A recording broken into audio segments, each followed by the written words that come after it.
And it's embarrassing for me to be up here. You know, I'm going to see Putin. I'm going to Russia on Friday. I'm going to meet with President Putin, and we're going to see what he has in mind.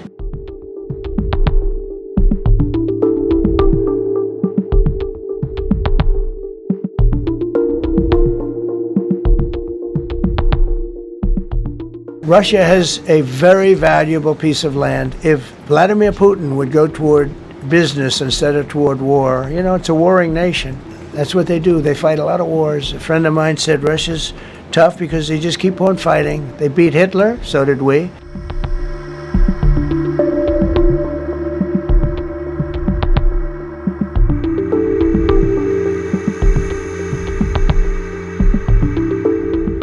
Can Russia be beaten by Ukraine? He looked at me like, what a stupid question. He said, Russia's a massive country, and they win their country and they win their life through wars. They fight wars. That's what they do. He said, China beats you with trade. Russia beats you with war.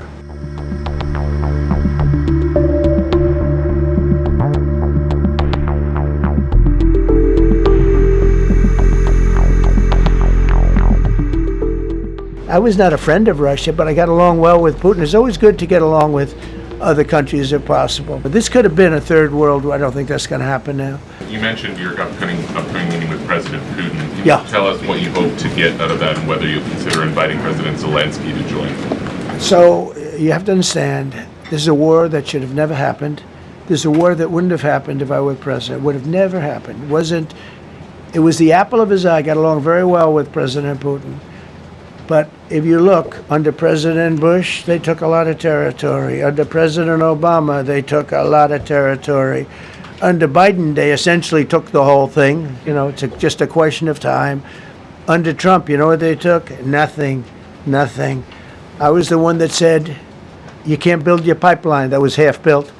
I came in, I stopped the pipeline. It's called Nordstream 2. Nobody knows that, you know. Nobody ever heard of Nordstream 2. You might have not even heard of it. Biggest pipeline in the world. I stopped it. I was not a friend of Russia, but I got along well with Putin. It's always good to get along with other countries if possible, but that doesn't mean you roll over like Biden did. Biden came in and he immediately approved the pipeline. I couldn't believe it. Then they say Trump wasn't tough on Russia. I wasn't tough. I was the toughest. Putin said, if you're not tough, I would hate like hell to see you visit. I stopped the biggest economic development job, the biggest job that Russia had ever built. I stopped it. It was dead. And this low IQ president came in and he let them build the pipeline and supply oil and gas all over Europe, you know. So this is really a feel-out meeting a little bit. And President Putin invited me to get involved. He wants to get involved. I believe he wants to get it over with. Now, I've said that a few times, and I've been disappointed because I'd have like a great call with him, and then missiles would be lobbed into Kyiv or some other place, and you'd have 60 people laying on a road dying. I said, that's cold. But it's a violent war. 5,000 to 7,000 people a week are dying. And you know, there's nobody from here. They're all Russian and Ukrainian people, and some people from the cities, much smaller number, but still, those missiles do damage and they kill a lot of people, but mostly soldiers. And they're young soldiers, although in the case of Ukraine, they're getting much older. They're drafting 60-year-olds now. It's a terrible thing to witness, and I think I have an obligation. Look, this is Joe Biden's war. This is not my war. I made a deal with NATO a month ago. You covered it very accurately, actually. We don't pay anything anymore. You know, we're not paying anything. They are buying things from us, and NATO is paying us. I got it raised from 2% of GDP to 5%. And they're paying us for everything that we send. We're not paying. But Biden approved $350 billion. Europe has spent $100 billion. The money that's been spent and the death is incredible. It's the worst thing that's happened, by far the worst that's happened since World War II. So I'm going in to speak to Vladimir Putin, and I'm going to be telling him, you got to end this war, you got to end it. And he wasn't going to mess with me. This war would have never happened You know, we had a discussion about it one time, and we never had that discussion again. Would have never happened. And when the election was rigged, and then Biden took office, which was barely took office, the auto pen took office, bad things started happening. Bad things, stupid things were said. And it ended up in a war. And you know, and I don't believe this will happen anymore because I have that pretty well covered. This could end up in a third world war. This could have been a third world war. I don't think that's going to happen now. But I thought it was very respectful that the president of Russia is coming to our country as opposed to us going to his country or even a third party place. But I think we'll have constructive conversations. Then after that meeting, immediately, maybe as I'm flying out, maybe as I'm leaving the room, I'll be calling the European leaders who I get along with very well. And, you know, I have a great relationship, I think, with all of them. And I get along with Zelensky, but, you know, I disagree with what he's done. Very, very severely disagree. This is a war that should have never happened, wouldn't have happened. But I'll be speaking to Zelensky. The next meeting will be with Zelensky and Putin, or Zelensky and Putin and me. I'll be there if they need. But I want to have a meeting set up between the two leaders. I was a little bothered by the fact that Zelensky was saying, well, I have to get constitutional approval. I mean, he's got approval to go into war and kill everybody, but he needs approval to do a land swap because there'll be some land swapping going on. I know that through Russia and through conversations with everybody to the good, for the good of Ukraine. Good stuff, not bad stuff. Also, some bad stuff for both. So there's good and there's bad. But it's very complex because you have lines that are very uneven. And there'll be some swapping. There'll be some changes in land. And the word that they will use is, you know, they make changes. We're going to change the lines, the battle lines. Russia's occupied a big portion of Ukraine. They've occupied some very prime territory. We're going to try and get some of that territory back for Ukraine. But they've taken some very prime territory. They've taken largely ocean, you know, in real estate we call it oceanfront property. That's always the most valuable property. If you're in a lake, a river, or an ocean, it's always the best property. Well, Ukraine, a lot of people don't know that Ukraine was largely 1,000 miles of ocean. That's gone. Other than one small area, Odessa, it's a small area. There's just a little bit of water left. So I'm going to go and see the parameters. Now, I may leave and say, good luck, and that'll be the end. I may say this is not going to be settled. I mean, there are those that believe that Putin wanted all of Ukraine. I happen to be one of them, by the way. I think if it weren't for me, he would not be even talking to anybody else right now. But I'm going to meet with him. We're going to see what the parameters are. I'm then going to call up President Zelensky and the European leaders right after the meeting, yeah. And I'm going to tell them what kind of a deal. I'm not going to make a deal. It's not up to me to make a deal.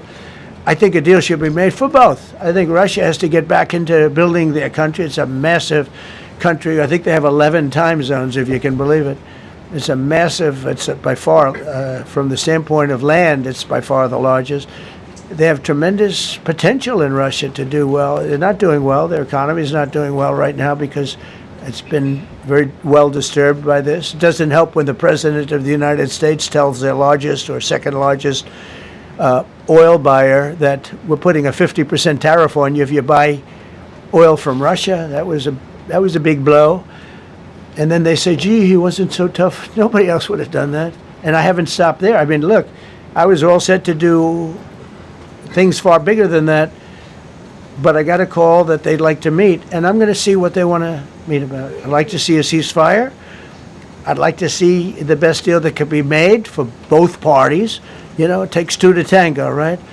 So ultimately, I'll have a meeting next week. I had a great relationship with him, considering the fact that you know, I was not nice to him because of the pipeline. I ended the pipeline. I'm going to meet with President Putin, and we're going to see what he has in mind. And if it's a fair deal, I'll reveal it to the European Union leaders and to the NATO leaders and also to President Zelensky. I think out of respect, I'll call him first. And then I'll call them after. And I may say, lots of luck, keep fighting. Or I may say we can make a deal. If not, I will tell you this. I've seen a poll coming out of Ukraine. 88% of the people would like to see a deal made. And if you go back 3 years, everybody was gung-ho for war. You know, everybody's gung-ho for war until you have it. Mr. President, when there could be normal trade between the U.S. and Russia, should your meeting go well, should there be peace? I do, yeah. Russia has a very valuable piece of land. If Vladimir Putin would go toward business instead of toward war, you know, it's a warring nation. That's what they do. They fight a lot of wars. A friend of mine said Russia's tough because they just keep on fighting. They beat Hitler, so did we, and they beat Napoleon. You know, they've been doing this for a long time. I asked a question to a very, very smart man that some people like and some people don't like. Viktor Orban, right, from Hungary, the head of Hungary, and he's in that same area and knows the two countries very well. I said, this was before Biden didn't do anything to get us out of it. He could have gotten us out of that. It would have never happened. I said, so can Russia be beaten by Ukraine? He looked at me like, what a stupid question. He said, Russia's a massive country, and they win their country and they win their life through wars. They fight wars. That's what they do. He said, China beats you with trade. Russia beats you with war. That was a very interesting statement. China's not beating us with trade, not when I'm in charge. But they were beating Biden with trade, but they never beat us with trade. Don't forget, China had to pay $400 billion worth of tariffs when I was last time. That was last time.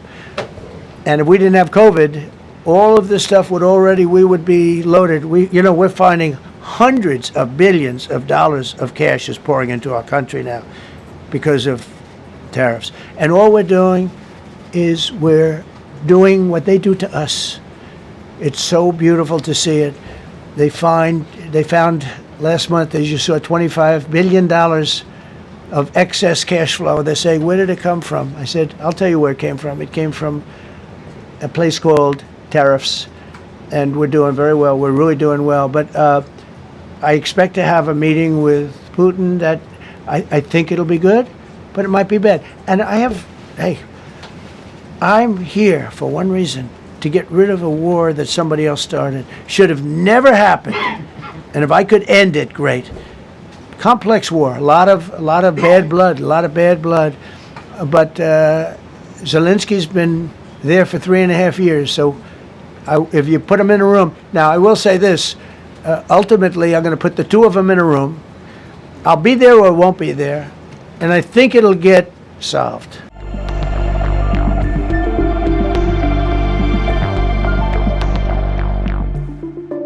Your window to India and the world. Midday. Local pulse, global perspective.